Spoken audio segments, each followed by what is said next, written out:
आज का हमारा टॉपिक है एबनॉर्मल साइकोलॉजी में जो रिसर्च मेथड होते हैं। तो जैसा कि हम जानते हैं एबनॉर्मल साइकोलॉजी का सब्जेक्ट मैटर जो है वो एबनॉर्मल बिहेवियर की स्टडी करना होता है। तो इस एबनॉर्मल बिहेवियर की जो स्टडी है वो साइंटिफिकली ही इसको करने के लिए साइकोलॉजिस्ट ने बहुत सारे मेथड का यूज़ किया है। तो इसमें कुछ मेथड्स हम देखते हैं। First one is observation method, experimental method, clinical case study method, correlation method, longitudinal method, analog experiment, single case experiment research method, survey method, cross sectional method. तो सबसे पहले हम ऑब्जर्वेशनल मेथड की बात करेंगे। तो ऑब्जर्वेशन मेथड साइकोलॉजी की काफ़ी ज़्यादा इम्पॉर्टेंट मेथड होता है।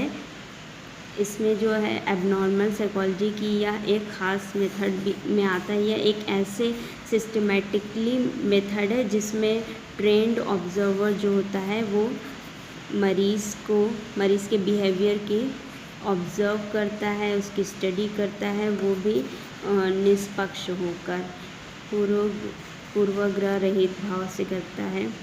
बाद में उसको एनालिसिस करता है और किसी तरह का कंक्लूजन निकालता है मरीज़ के बारे में।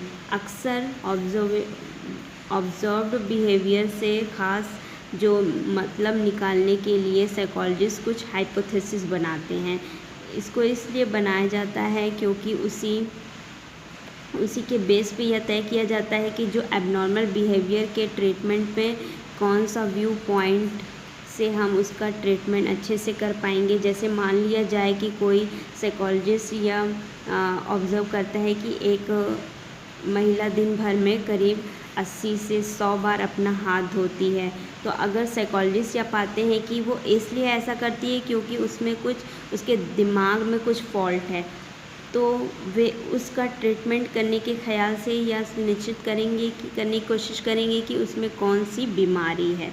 अगर मनोवैज्ञानिक या पाते हैं कि ऐसा बिहेवियर कोई पाप युक्त चिंतन यानी साइनफुल कि उससे कोई गुनाह हो गया, उसको सांकेतिक रूप से साफ करने के ख्याल से किया जा रहा है, तो वह व्यक्ति के इस एबनॉर्मल बिहेवियर के स्रोत या कारणों को जानने में रुचि दिखलाएंगे। उसी तरह से अगर यह पता चलता है कि वो बिहेवियर सिर्फ कुछ ख़ास कंडीशनिंग की वजह से हो गया है, तो वह इस बिहेवियर को दूर करने के लिए काउंटर कंडीशनिंग का सहारा लेंगे।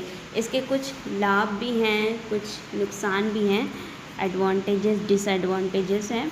तो पहले एडवांटेजेस देखते हैं कि इस मेथड में जो ऑब्जर्वर जो होता है वो मरीज़ के बिहेवियर का डायरेक्टली ऑब्ज़र्व करके डाटा कलेक्शन करता है। सो इसका परिणाम जो होता है, जो रिज़ल्ट होता है, बहुत ही विश्वसनीय होता है, रिलायबल होता है।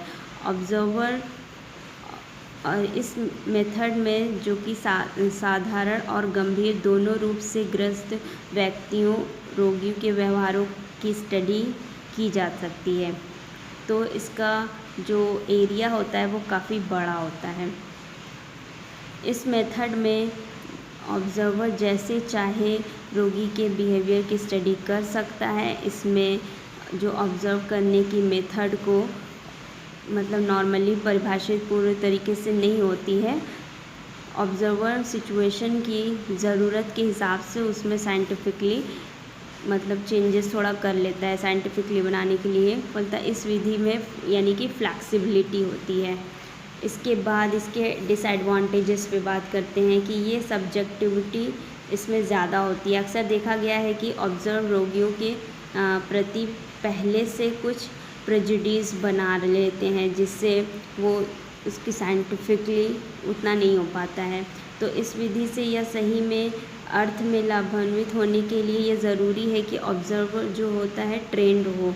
अक्सर देखा गया ऑब्ज़र्वर जो होते हैं वो ट्रेंड ना होके जो मतलब जो अनट्रेंड होते हैं, अप्रशिक्षित होते हैं, वो भी ऐसा काम करने लगते हैं, जिससे इसकी रिलायबिलिटी जो होती है कम हो जाती है। इस मेथड से अक्सर जो भी रिज़ल्ट के आधार पर जो कॉजेज़ इफ़ेक्ट रिलेशनशिप की स्थापना नहीं हो पाती है। ऑब्जर्व के बेस पर यह नहीं कहा जा सकता कि अमुक असामान्य बिहेवियर, जो भी एबनॉर्मल बिहेवियर है, उसकी कारण ये और कारक है। तो इस विधि द्वारा प्राप्त जो भी परिणाम है मात्र डिस्क्रिप्टिव होता है, ना कि एक्सप्लेनेटरी।